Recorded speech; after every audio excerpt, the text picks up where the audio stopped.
Welcome to the 10th Year Podcast, a podcast about health, parenting, and relationships with your hosts, Christoph and Crystal.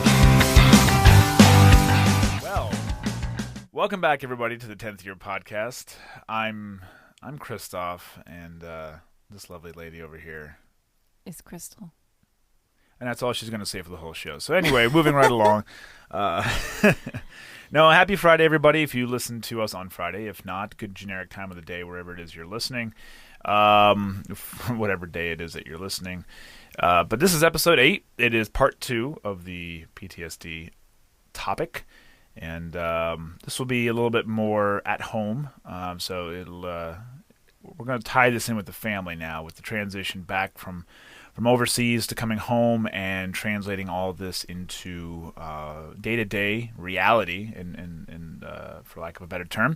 But as usual, if you would like to support the podcast, go on over to our website, thebeardeddetailer.com/the10thyearpodcast, or go to the 10th Year Podcast on Facebook and check out the links that we have available for you using the promo code BEARD20 at strikeforceenergy.com, using the promo code TTY10 at thebeardeddetailer.com, and using our Amazon affiliate link. Yes. All of those things. And, of course, be sure to share, like, review, rate, all those good things. Because everybody uses Amazon. That's true. Did you see their stocks are up to $1,300 now? I think the average person doesn't look at that. Well, that just shows you how many people are on Amazon. But it is true. But you know what? The amount of stuff that you can get on Amazon is, look, prime example. Mm-hmm. We have in our kitchen. We have, I guess it's called the European corner cabinet.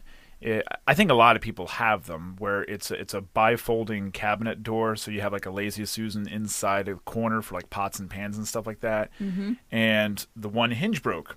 So I was out and about, and I went to Home Depot and went to their hinge department. And guess what they didn't have? They didn't have that kind of hinge.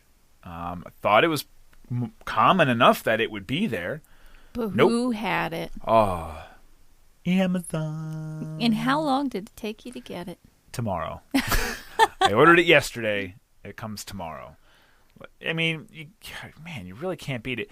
I will say, however, Amazon has helped and also hurt us as a society. It's helped because, look what it can do for us. I mean, the amount of things you can get on there, the speed at which you can get it. The speed has been a blessing and a curse, because what that has now done as a society is we now shop like we're on Amazon, even when you're not. You're on joeschmoes.com, if that's a real website. There's your shout out. But you could be some little 9-year-old lady's website who does knitting and crocheting, and you click order, and it may take a week to get to you, which is, I feel, in all intents and purposes, a week is standard. Like, that's acceptable to receive a product.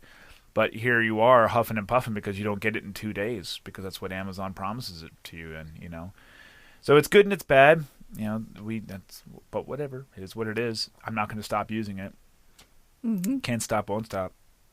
But that's good stuff. It's good stuff. So, yeah, using our Amazon affiliate link, it doesn't cost you anything. It literally, you won't even notice a difference once you bookmark the link. And but what it does is it helps give us a little kickback and helps us keep the show going, because it ain't free. Kind of like freedom. Insert eagle noise here. These colors don't run. Insert any patriotic phrase here. Let's roll, or whatever George Bush said back in the day. You just got home from work, so we're doing this another after work one, which is good. With my coffee. And I'm having some Strike Force energy. I'm having the Make America Grape Again flavor, which I absolutely love. It's my favorite flavor. It's the flavor of freedom. Definitely. Navy SEAL owned and operated company, so it's a good company.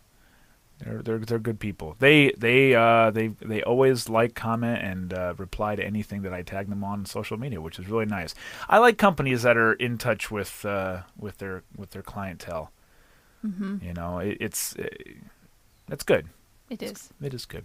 So we're going to get right back into it. We left off part 1 of episode 7 with, we talked about the Romanian fire because they were making hooch in their hooch. And but before that, we had talked about my time in Afghanistan. So if you have not listened to that episode, go back one episode and put aside an hour to listen to that. So that it makes more sense. So this will make more sense, exactly. Otherwise, this is going to seem really out of context. Yes.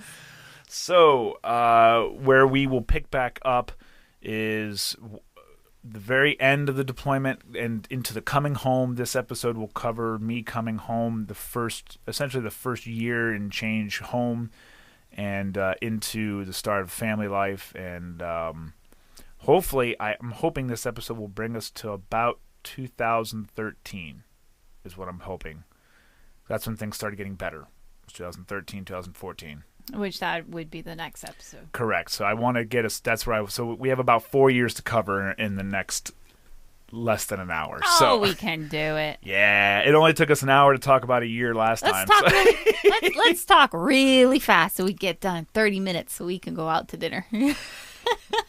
Something to shoot for. Okay, so coming home, let's see. Coming back from Afghanistan, we did essentially the reverse route as getting in there. Went to Bagram, then Kandahar to Bagram, and then back to the States to Fort Bragg, North Carolina.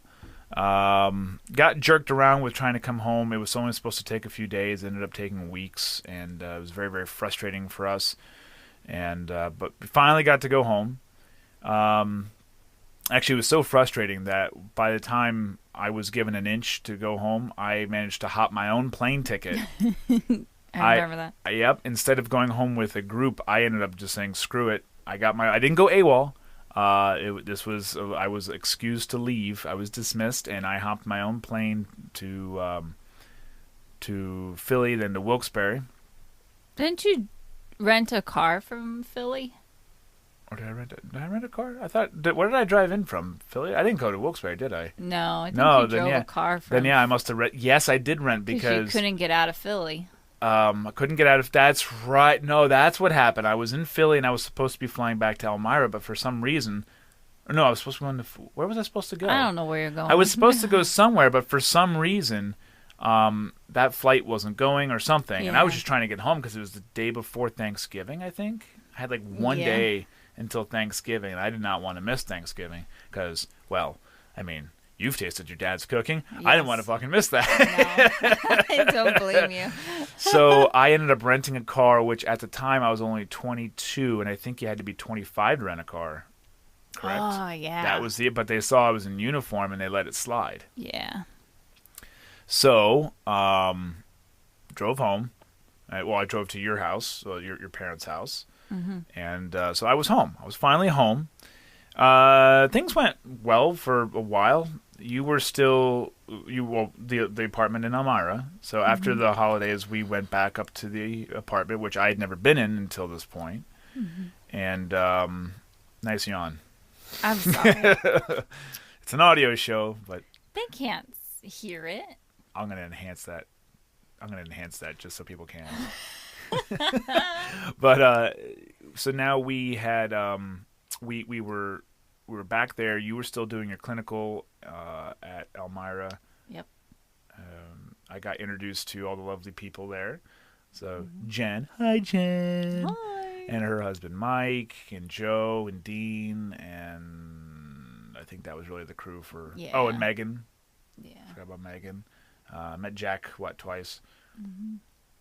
Yeah, so it was good to meet those. So and we lived right across from the arena, and it was nice because Arnett used to give out the tickets to hockey. Yes. And we used to walk across the street to go watch hockey for free. Yes. Which was really, really nice. Fun fact, my dad almost had his head taken off by a hockey puck there. Oh, geez. Was it last year? Yeah, I think it was last year. They went because my mom works for Arnett. She got the tickets, and they went because they like to go. It's for free. Why not? And I guess a puck went flying and almost took his head off. Oh my goodness! And I think they said that's a lot. They're not going anymore. I don't. But they've lived this long. You don't want to end it by a hockey puck at this point. You know. Oh goodness! So So yeah, I started back up that would be the spring semester because that was I came home from November, so I was chalked to go back to school because I was in school already. I had actually left Mansfield. What I had a year left. Well, technically, I had a year and a half, but I managed to get my deployment to count as an internship, a Yes. paid internship, a 12 credit internship. And I remember that conversation. My professor, my advisor, was like, "You joke." He said it serious, but joking at the same time. He's like, "You realize if you die, this doesn't count for credit, right?" I'm like, "Well, I don't think I really care at that point."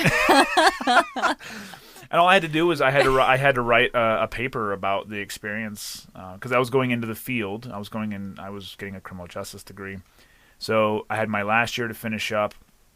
I think I took a 12 credit last semester, whatever the minimum was. I think it was all I needed was 12 credits. Took that last semester, and the last semester I think was when looking back on it now, there were some warning signs of trouble to come. Then that I was drinking a lot. I put a lot of weight on. I was drinking a lot.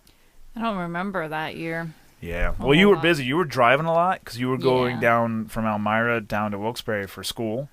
That was about a 2-hour drive Yeah. every weekend. Yeah. Plus clinical 40 hours a week. I was busy. Yeah. And there was times I was sleeping over at the college because I'm like, well, either because I was at the bar, I would go out with friends to the bar, and I'm like, I'm not driving home. Even it's a 30-minute drive home, 30-minute drive. I'm like, I'm not driving home, so I would crash there, and I was drinking quite a bit. But then again, I wasn't active either, so all this nice manly muscle that I had put on was Yeah. just to give you guys a visual. If you Google what Arnold Schwarzenegger looked like in 1976, I was just a hair smaller than that coming home. I'm not saying I could have won the Arnold Classic, but hey, I didn't lose it, so yeah, I wasn't active anymore, drinking a lot, and I was starting to get the back pain at that point. So I remember I went for my first VA checkup. My first VA visit was to a clinic in Sayre or Athens. It's the same place. And I was having back pain. I was having hearing loss. I was having trouble hearing things and trouble sleeping. And I was drinking for the pain. I was self-medicating, is what they call it. And so I was then referred to the hospital for all the tests and stuff like that. All the X-ray, everything came back normal. I think the very first X-ray they had, they saw like a little blemish in my spine, like something a little bit. It was just a little out of place. But ever since then, everything has always checked back to normal. So it just must have been the way I was that day, or someone doesn't know how to read an X-ray or something. I don't know. So then I was suggested just take some ibuprofen. If the pain's bothering you, take some ibuprofen. I know that's the Army's answer to everything. Ibuprofen, and you'll be fine. Just take a couple of these, you'll be good to go. Well, it got to the point where I was taking, what's the most you can buy, like an 800 milligram ibuprofen? I think that's the strongest that you can buy over the counter. I was taking like 10 of those a day. It was bad. And finally, I had a doctor tell me, you're gonna chew a hole through your stomach if you keep taking this much.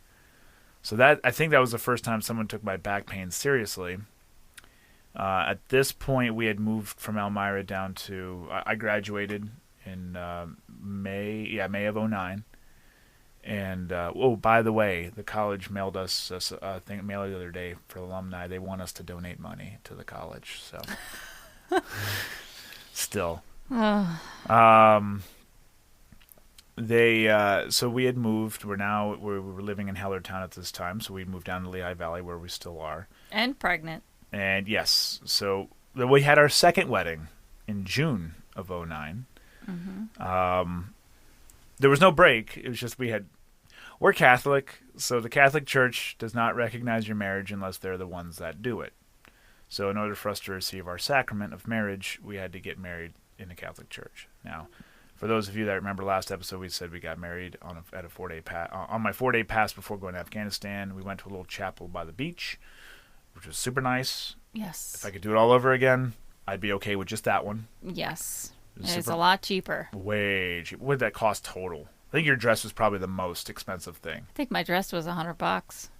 No, you didn't spend $100. It was a little bit more than that. No, it really. I think it was. I think it was on clearance. I got a really, really cheap dress. And it was pretty.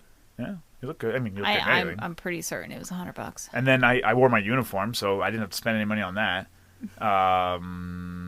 The venue and the pictures and that was it. Yeah. That was really it. So it was nice. Well, you're traveling down there probably was. Well, I took a plane, but my parents They drove. Yeah. Which was rough. Oof. I'm assuming they rented a car. Yeah, with 2 kids in the back. Too good. Yeah, Christine and Doug. Did Doug come down? Yeah. Yeah, he's not in any of the pictures, is he? I don't think he is. I don't remember. Anyway, June of 2009, we had our big Catholic wedding, which we were already planning prior to me being deployed anyway.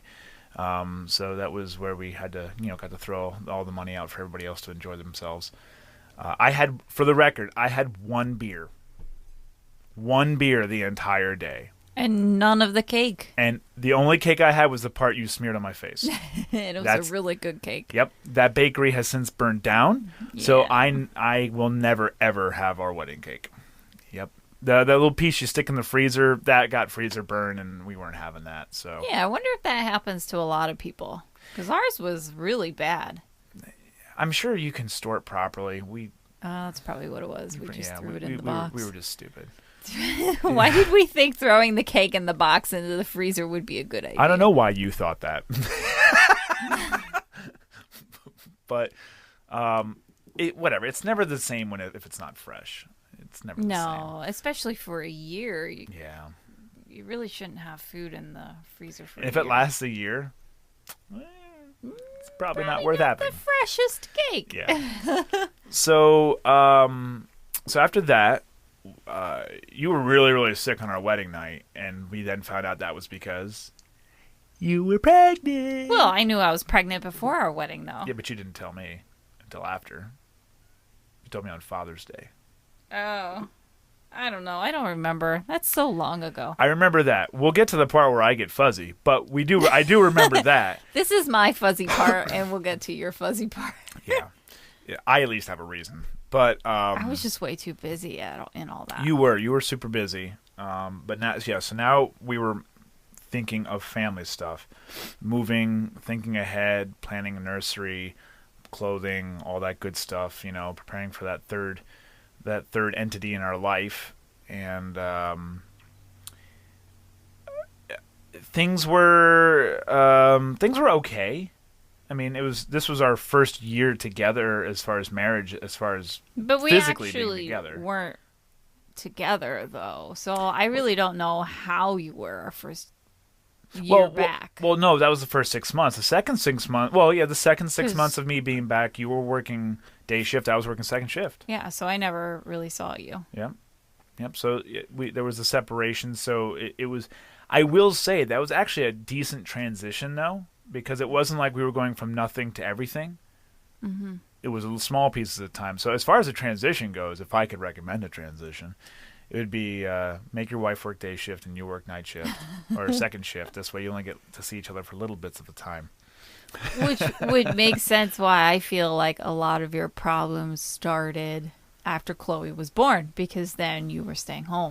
I was. And I was seeing you more then. Yep. Once she was born, I left my job right around the time that your maternity was going to stop, because we have no family in this area.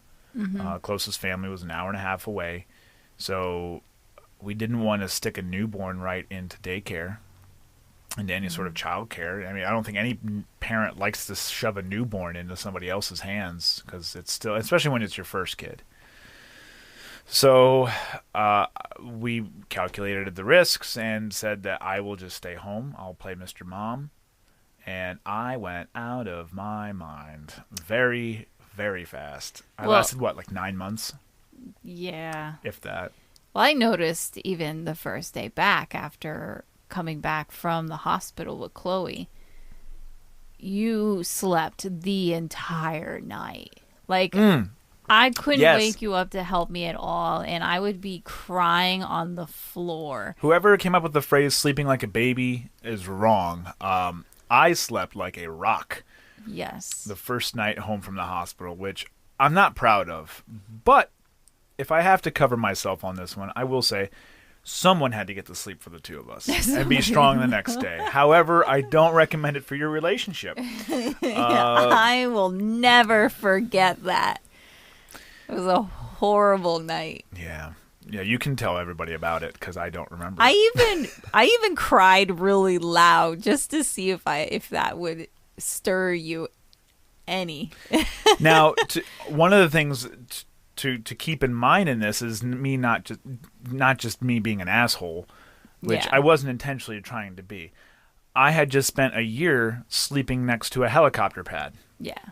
So to put that in context, I was used to helicopters taking off and landing, and a lot would sometimes they would just spin the rotors up because maybe they were getting a call and the call would get canceled, or they would do nighttime maintenance. So sometimes they would just turn on for no reason. It took me about a month and a half to get used to that over there, but once I was used to it, I could sleep through it. Anything, unless you were banging on my door to say "get up, let's go," or my alarm went off, I wasn't waking up. Mm-hmm. So that explains how I slept through the first night. But as being somebody who hasn't experienced that, though, coming from my standpoint, Yeah. it was really rough. Oh yeah, I do. I empathize with that situation. You know, looking at me now, like I'm always willing to help. You need help, I'm giving it to you. I've always been a helpful person. Mm-hmm. I've never not been a helpful person. I've always liked helping people. And it's not like I didn't want to get up and help you. I assumed I was going to be woke up that night because... Well, that's the other thing. There were a lot of nights that I would try to wake you up, and I couldn't wake you up. So, and then you hear those scary stories about women who try to wake up their husbands and they end up getting murdered because punched or punched, and it's not the husband's fault. They think that they're in one of those nightmares, and whatever they're experiencing in their nightmare is actually the wife, and so then they take it out on the wife and they don't realize it. And I will say a lot of people have a hard time when it comes to dream and reality during that first initial wake up. Mm-hmm. It's not uncommon for a lot of people, even people who haven't been deployed. So that's a pretty common. You know, you wake up and you're wondering, is this real? Mm-hmm. But then there's the bad portion of it too. So, but so yeah, the first night was rough, and I stayed home when you went back to work, and I just did the math. I got the job at Faulkner in August of 2010. Chloe was born.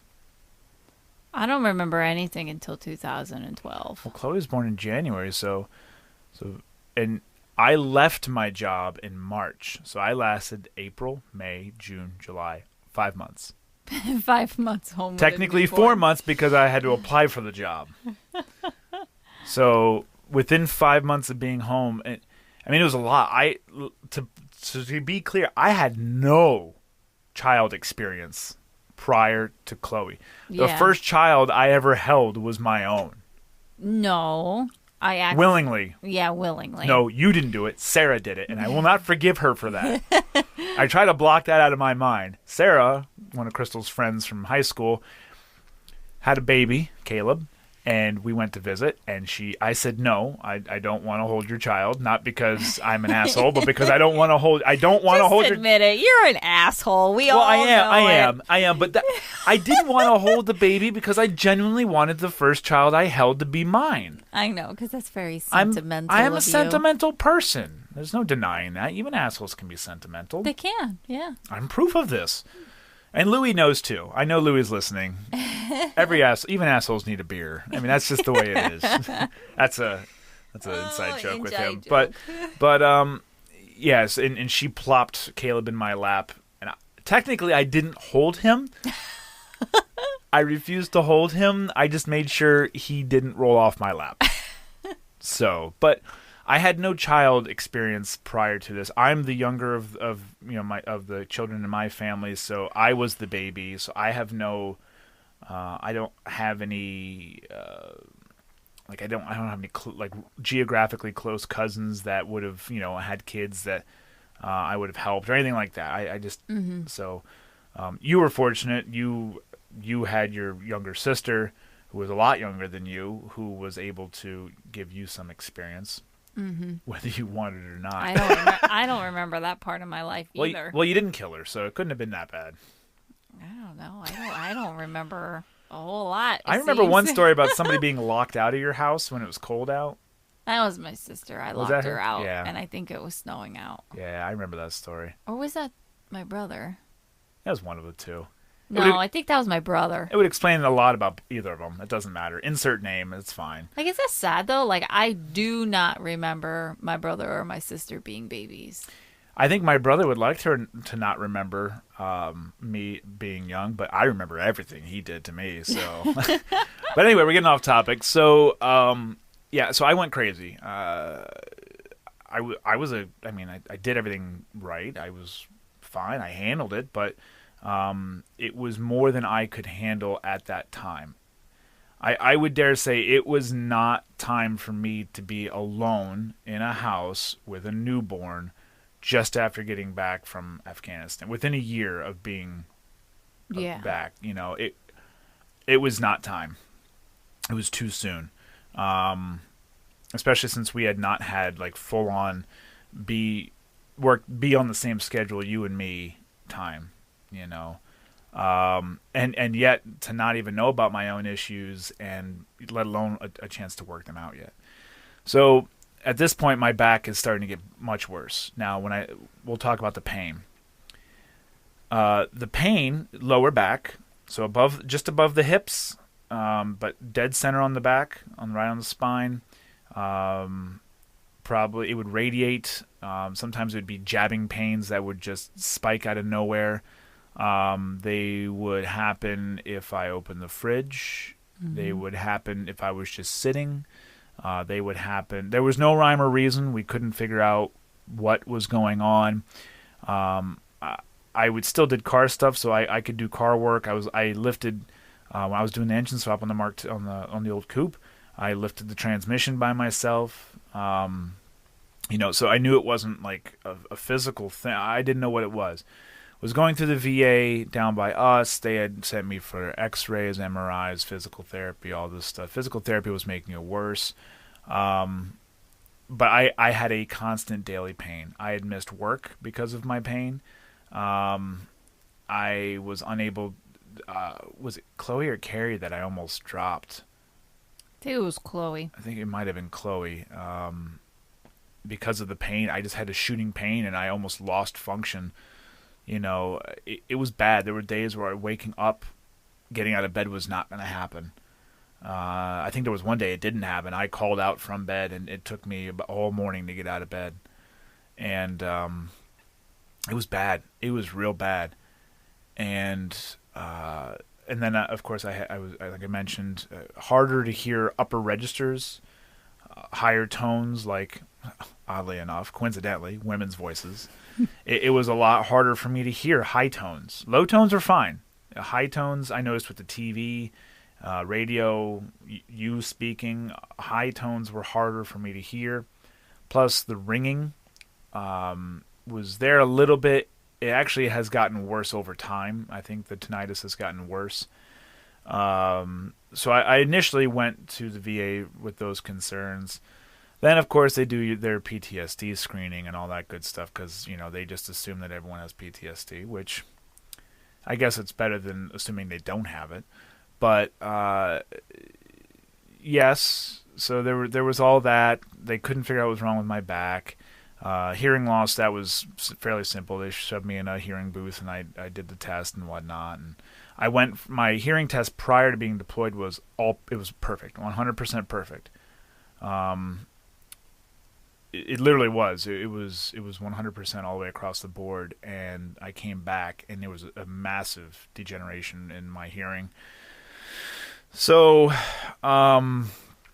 then, I don't remember when things started getting bad, like when chronologically when things started getting bad, but I've always been quick to anger. I don't want to say quick to anger, but I've always had a short temper for the most part. Even as a kid, I've things got me upset pretty quick.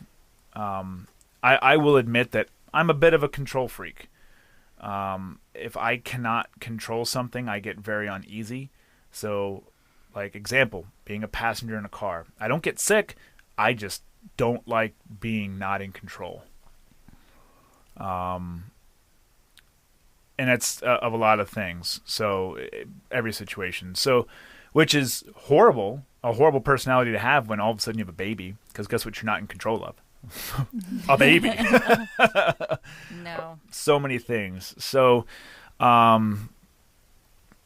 so tensions were getting there. I was getting frustrated. I'm not in control. I finally got out of the house, which helped.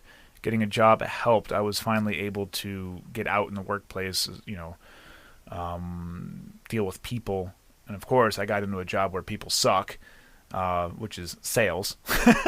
If you have people problems, then you probably should stay away from that job, but it was good. I learned a lot at the job. I learned a lot of what to do, what not to do, and but I don't know, I was good at it. I liked what I did. Management sucked, and that's why I ended up leaving, was because of just piss poor management. Like that's putting it nicely. That's a whole tangent. We can do an episode on management one day.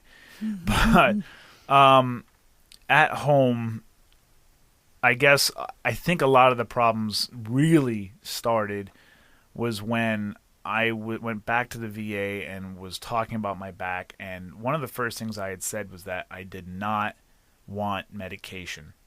I did not want pills. That was one of the very first things I said. I want to find out what the problem is. I want to find a solution.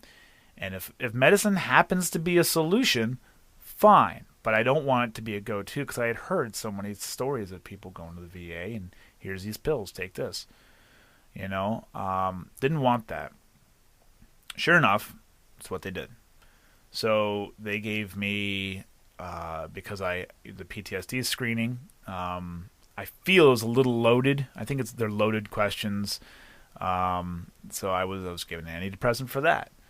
Then with my back, I was given another antidepressant, which is also used as a muscle relaxer. And I was given a painkiller, and then I was given a muscle relaxer. At one point, I was on 3 antidepressants, 2 muscle relaxers, and a painkiller all at once. And this is where you can kind of speak in, because I don't remember how I was. I know I woke up. I know I did things and went back to work and went to sleep, but I don't remember details. I remember Carrie being born.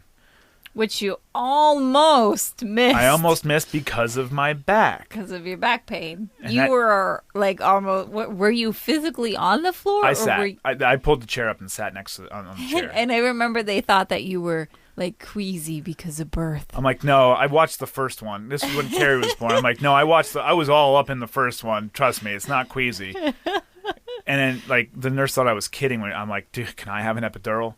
She's like, ha ha ha. Most husbands think. I'm like, no, seriously, my back is killing me. I was on fire. I'm wondering what triggered it. I think it was just some form of stress, which we'll get to that. I don't know. I don't know specifically. But yeah, they definitely didn't take me seriously until I pulled up the chair, and then even then they still didn't take me seriously. But anyway, I do remember Carrie being born, but that's about it. I don't remember much of anything else. I know one of the things I'll talk about as far as feelings with coming home is even. I said in the last episode, yeah, we didn't lose anybody. Nobody was shot with my company. We didn't lose anybody. Nobody got hurt. But you come home and you see the stories on the news, and of course, when you're involved in one line of work, you tend to pay attention to that subjects that involve that. So obviously, if it was on the news about the war, I paid attention to it. It was just I was sensitive to that information, and you hear stories about people who go through survivor's guilt after either coming home and losing a friend, or even being at home. Having a friend that you're in a car accident with, and you lose that friend, and you have what's called survivor's guilt. And I personally feel that you can also have survivor's guilt even without losing anybody, which sounds so bizarre. And it's in no way am I downplaying anyone who has had to deal with this, that has lost a friend. But I really feel that you can have that as well, having not lost anyone. And maybe it's because I am so empathetic to other people, and I really can. I can relate to other people. I can see both sides of a story. And I think it's because I am so empathetic. I think what clicked in my head the most is one day at Bagram on our way home, I was walking with Zach, and there was a procession coming down the main drag, and everyone stopped. I forget if it was I think it was one person that had died, and they were driving the Humvee with the flag on it through the streets, and you stopped and saluted. And after it had gone past, we were walking away, and Zach said something to me, and I doubt he remembers it, but to this day, I remember it vividly. I mean, we're talking November of 2008. I remember it. He looked at that truck, he looked back at me, we're walking, he said, "That guy's a lucky bastard." And it didn't make sense. At that time, I'm like, he's dead. Like, how is he the lucky one? So then, about a year later, and going through all this, it kept resonating in my head for some reason. And then I understood, like, you come back after, being in charge of thousands of dollars of equipment and responsibilities, and having seen what you've seen and done what you've done and all this other stuff, whether you are a badass door kicker or whatever, you've now experienced something that only about 1% to 2% of Americans get to experience. And you suddenly feel like, why did I do this?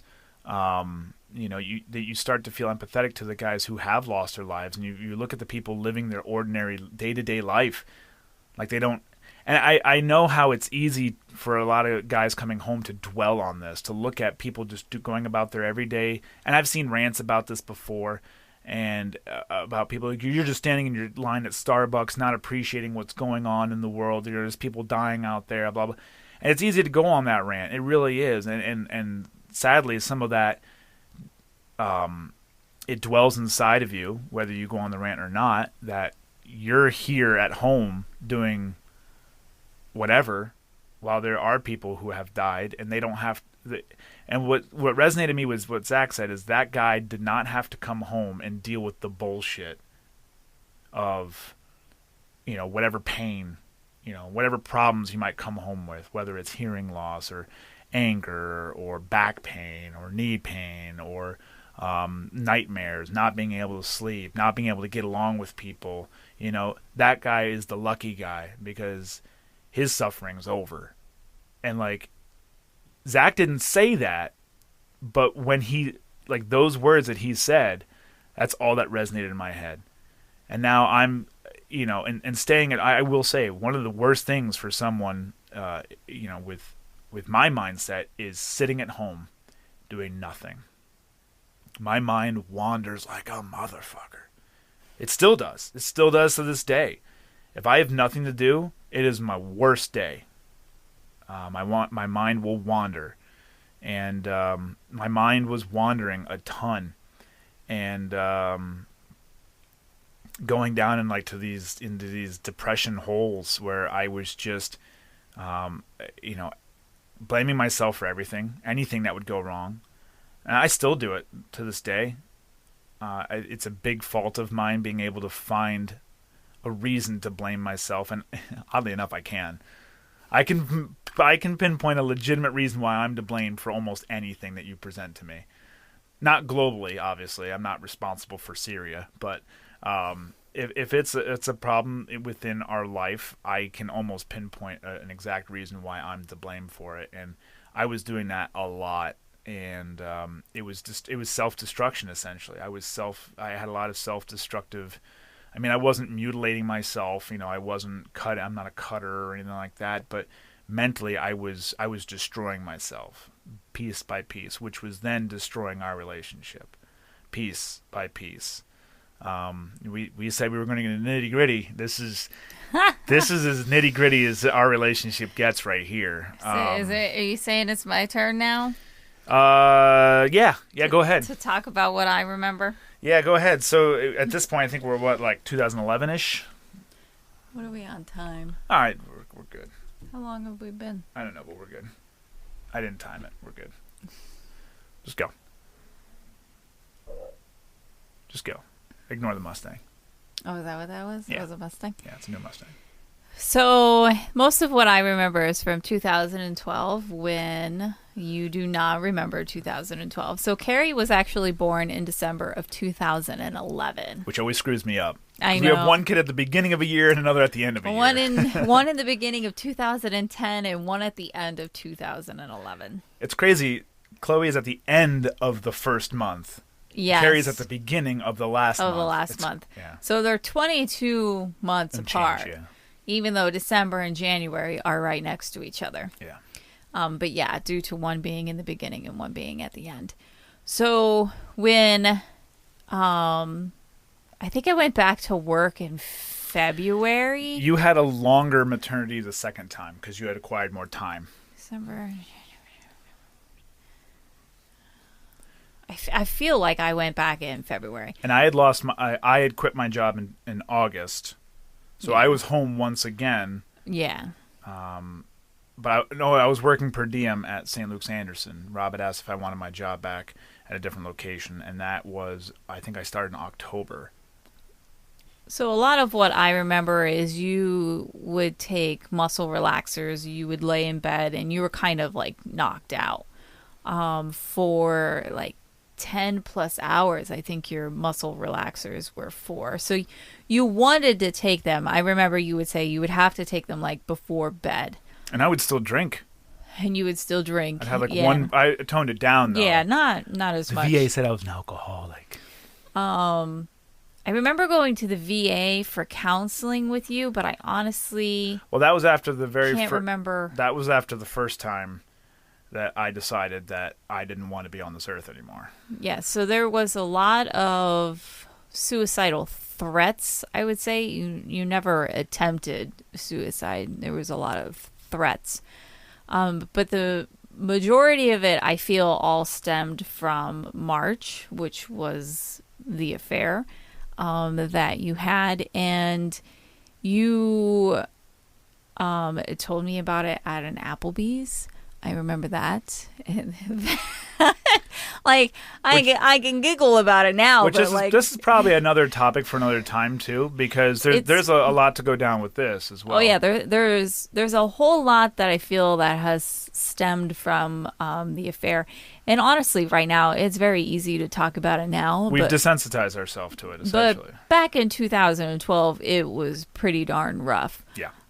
So a lot of what I remember is kind of bits and pieces, because when you go through something like that, you kind of lose track of time. You don't know when something happened, but you know something happened. So I remember there was this one time, and I know a lot of the problems we also had after the affair was my fault. Because I would get so angry and I would try to pick fights with you. Yeah, you're not vendettive whatsoever. Not at all. You definitely let things slide, which is nice. like I really try to like shove the nail in there, and I know a lot of women are also like that, but no. Never.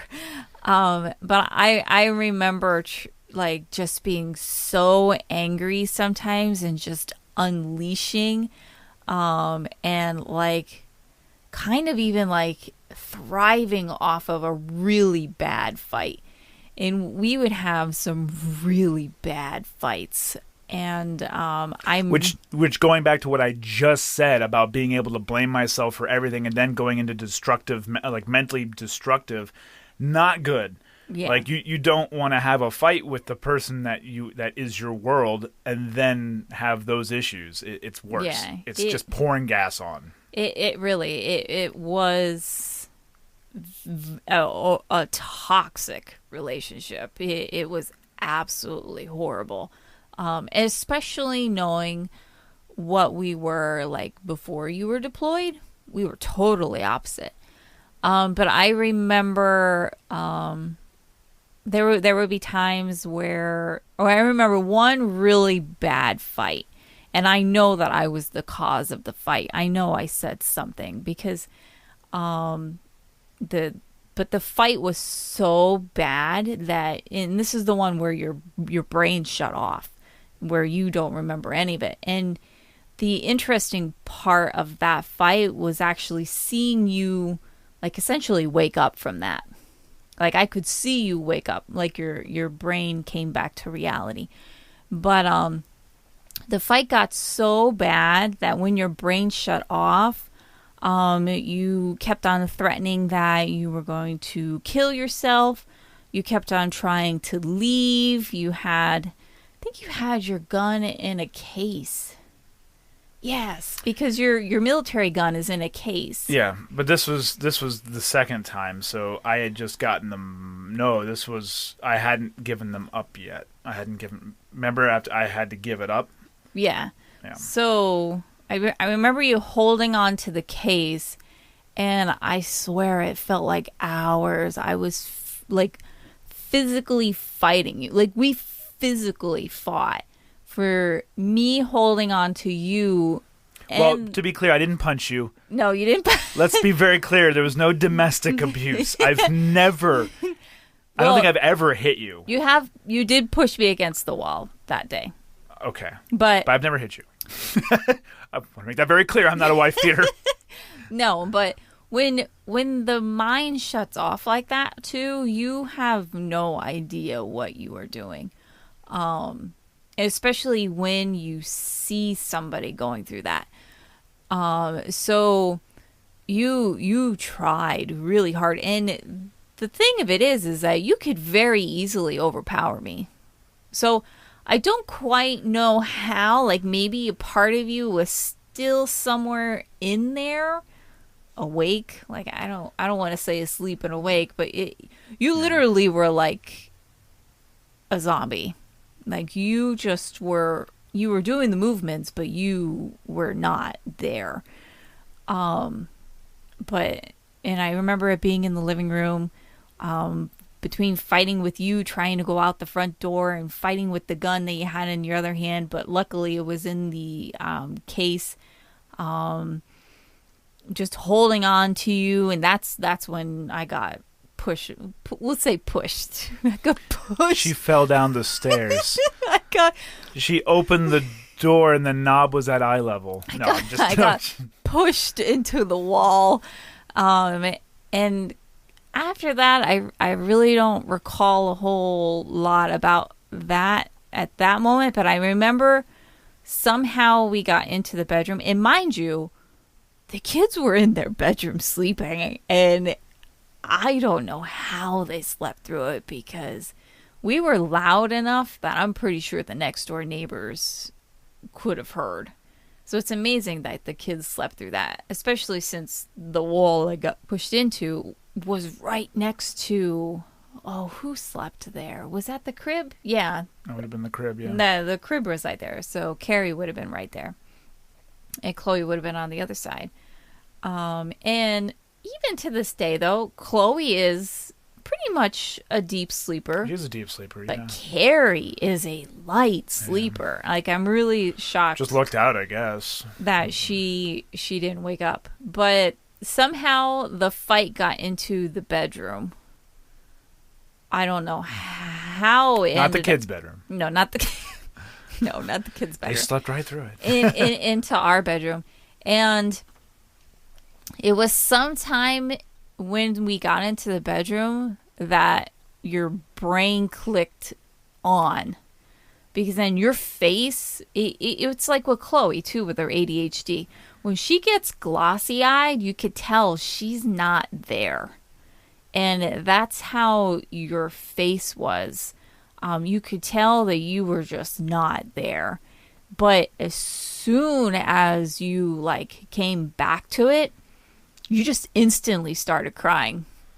Like, I don't know if you remember that part. I know you don't remember barely of anything of 2012 because of all the drugs. But, like, you instantly started crying and, like, saying, I'm so sorry. I don't know what happened. And blah, blah. Like, a completely 180 of how you were. What I do remember was the next day was the day I said I flushed everything. Yeah. That was the day after was the day I stopped taking drugs. Because that was one of two suicidal threats. I can't remember a whole lot of the other one, but I know I remember how the first one ended was with Chloe coming out. Chloe walked out on that. She asked us what was going on. That probably was the other one. That was the first one. I don't remember that one whole much. Yeah. I just remember the really, really big one. But after that, what I do remember, and only because it was probably because I was off the drugs, which again, you have told me that time period of me being on the medication, I was a completely different person. Oh yeah. Even with the whole thing, okay, so I don't want to go too much into the affair because I feel like the affair is a really big topic. It's huge. Yeah. It's a huge topic, but that a lot of people probably could relate to at some point in their lives. Oh, so, yes. Yeah. But like there were a lot of warning signs there and I was oblivious. Like now when you think back to it, well, hindsight's always 20/20. Like I should have realized it because you were just not who you were. Right. But yeah, I feel like that could be its own topic in itself. It will be. It can be and will be. So moving on, so now we're talking middle of 2012, end of 2012-ish, middle to end. So we're talking like August-ish, July, August of 2012-ish. August is when really things started turning around a lot because that's also when I got into fitness. So it must have been slightly before that because we did, I did stop taking pills. I flushed everything, threw it all away. I decided that, I know I made a vow to you that I was going to work on me. Because I knew right then and there, after hearing all this and going, speaking about it all back and forth, that we were not going to be healthy as a team if I was not healthy. And same with you, if you were not healthy. I had my way of getting healthy. Exactly. For me, I was willing. I mean, I know it sounds like a Cinderella story, but it really was the fact that there's a reason why I married you. It really is. It's so hard to explain. You always hear people say, oh, well, they're the one, and that's why. But for some reason, when we were dating, as you hike up your knee-high socks here, they're hurting my ankles. There was something I just knew, like, this was it. I don't have to date anybody else. This is, for some reason, there was just something about you that I knew that this is it. I don't need anybody else. Well, not to toot my own horn. Toot toot. But honestly, you wonder how many women would put up with all of that. You are extremely tolerant, and I've always said my wife is a saint for having to live with me. There are a lot of women who either stay in a relationship like that because they feel like they have to, or there's a lot of women who stay in a relationship like that just because they love the person so much. Abuse. I mean, if you want to get into abusive relationships, man, that's who. Because We don't have any firsthand experience on that, so this is about as close to abuse that it can really get. But this was more self abuse. We were, yeah, it's still a form of abuse. Yes. We were in a very bad, like, toxic and period. We weren't in a bad relationship. That period of our relationship Yes. was very toxic. Yeah. I guess however you want to glossy it up, that time period was just not, because I was not healthy. You weren't nearly as bad as me, but you were not healthy in your own eyes at this point. Mm-hmm. So we weren't healthy. So individually, so why would you? I mean, if you have, let's put it, if you have an engine that's a 2-cylinder engine, and both pistons are not good, well, the whole engine's not going to run right. If you have a 2-cylinder engine and one piston's good and the other one's not, the engine's still not going to run right. But if you have 2 good functioning cylinders and pistons, then the engine's going to run right. I think that's the best analogy I can put. 2 weak links is not a good chain. 1 weak link is not a good chain. 2 solid links is the best chain. And I'll see how many more analogies I can put out here. So, that was when we made this effort to become better. We did go to counseling at the VA, mind you, albeit at the VA, but and it didn't help. It didn't help. But it's the VA. Take it for what it was worth. It was free. We didn't have to pay anything for it. So I get what you remember paid for. I wanted to do actual real couple counseling, and you weren't for that. No, but I think part of it had to do with the bad experience from the VA counseling, because Yeah. I'm like, because it really didn't get us anywhere. I think the only thing that really came out of it is I said I didn't like that I made the bed and you didn't. And you said I didn't do the dishes, and that's what you didn't like. I think that's all that came out of it, is we agreed to do the dishes in bed more.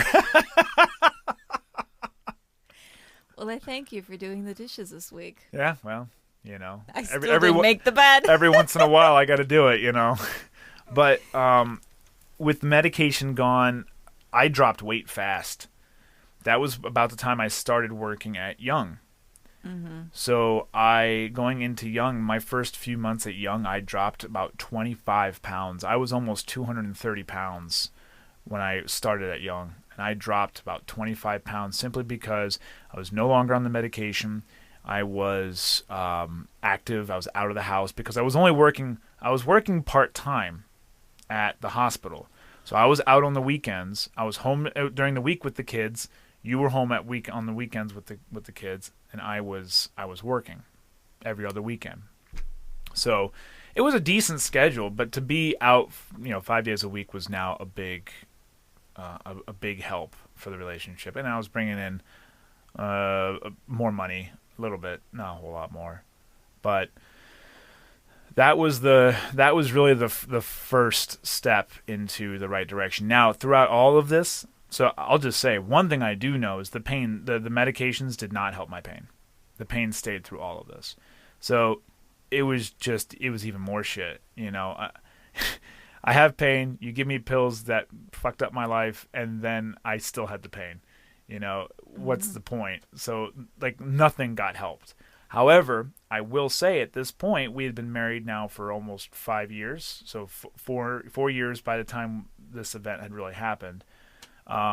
It was a defining moment for our relationship. And had this not happened, I don't know. It's tough. I don't want to say we're an amazing, perfect. We're not a perfect couple. She doesn't make the bed, and I do the dishes. But we would not be as good as we are now without this incident. So I don't know. I've always said I've lived a life of almost no regrets, and I honestly am not upset whatsoever that you had the affair and all only that. because of how it worked out. Yeah. Had it not worked out, you'd probably be pretty upset. It catapulted a lot for the rest of our... Everything. Everything. You wouldn't have started into fitness at I that wouldn't point. have. I wouldn't have flushed the medications. Maybe eventually, like maybe all of this would have happened eventually, but it kick-started it way sooner than it would have normally on its own. Yeah. Like maybe that would have happened 2 years down the road, 3 years down the road. Who knows? Who knows what would have happened? We may not have stayed together if it didn't happen. You don't know. Well, I think what we should do is we should end it. Yep. Well, it got us to And- where we wanted to be. And next week, I think we should go into the affair. Happy stuff. No, we got to do part 3 of this. We still have to do part 3 of this. But wouldn't if we talked about the affair that will go into both of our happies? They kind of tie together. No? Okay. You can hint on it. You can talk, you can mention it, but that is going to be a topic in and of itself. Okay. Even though it goes with this topic. It does, but that's another branch. So we're Okay. I got you. You got me? I got you. I love analogies if no one has picked up on this yet. So right now, the story of our relationship is a tree. It's our family tree. And every tree has a branch. Each branch is a story.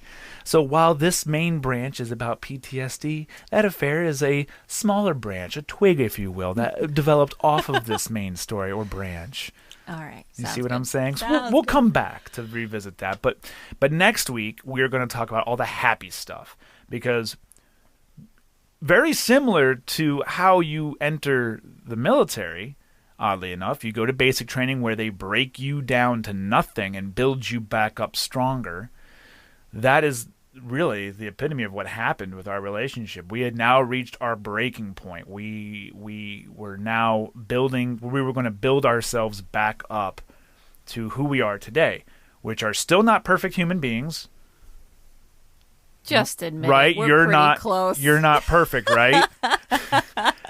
I mean, remember what I looked like before. When I came home from Afghanistan.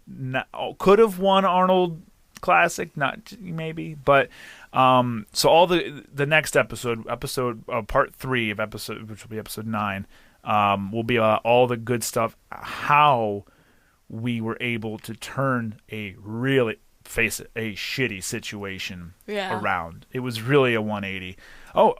One thing we didn't even mention, things were so shitty, like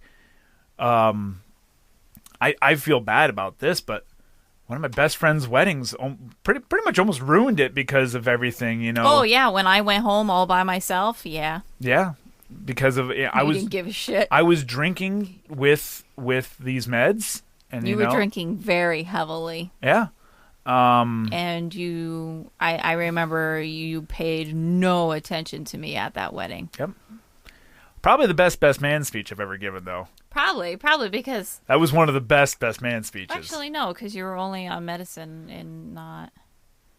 That was a very good best man speech, if I do say so. When was their wedding? Is it September? It was... That was Carrie born? That had to have... 12, maybe. 2012? 11? Late 11, maybe? Might have been late 11. Something's not making sense then, unless we were still just... Carrie was born. Okay, if Carrie was born, then it couldn't have all happened in August that we were starting to... Well, everything didn't happen right away, and I still had my issues where I held grudges with you. Right. And still tried to pick battles. You still... Fun fact, this is not a trait that has disappeared. You still do this. They've always said that women make the best archaeologists because they love digging up shit in the past. Yeah, I'm a very good digger. Dig. But yes, so a very, very shitty situation that was really a cornerstone for our lives, and really helped turn our lives around. And so that is where we're going to end. We'll pick the story back up next week, and it will be a much more upbeat tone next week. And just in case you're wondering, I still have the back pain. Like, my back is on fire. It was on fire last episode, and it's on fire right now. And it'll be on fire next Friday. Probably not as much. I think it might Maybe still. not as much, but we'll explain why. So if you want to find Yes. out the cause, to find out the cause of Christoph's back pain. Tune in next week. That's really what happens. We do figure out we find out what was wrong with my back, and we'll tell you next week. Yeah, not to toot my horn again. Toot toot. That you are. I am the reason. You're the reason. Because I loved you so much. Love does past tense. Love. There you go. That's it. No product of the week again this week. It's still Strikeforce. Go to strikeforceenergy.com. Enter the promo code BEARD20, BEARD20 for 20% off your order. Kick the can. You don't need Red Bull. You don't need Monster. You don't need any of those 5-Hour Energy or other shitty energy drinks. Yeah, they're disgusting. They're real. And I lived a lot on freaking Red Bull for the longest time. I forgot about all that, too. I drank a lot of Red Bull. God, and Red Bull, drugs, and... The Red Bull took years off my life. I know it. And alcohol. Yeah, crazy. Yeah, you only need Strikeforce Energy. It's a liquid additive you can put into anything. I like the grape, and I drink it in just water. It gets me to drink my water every day, which is nice. Mm-hmm. That's it. That's all we got. We'll see you next time.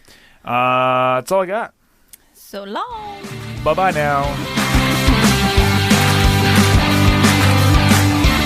Thank you for listening to the 10th Year Podcast. If you have any questions or comments, visit our Facebook page or email us at the10thyearpodcast@gmail.com.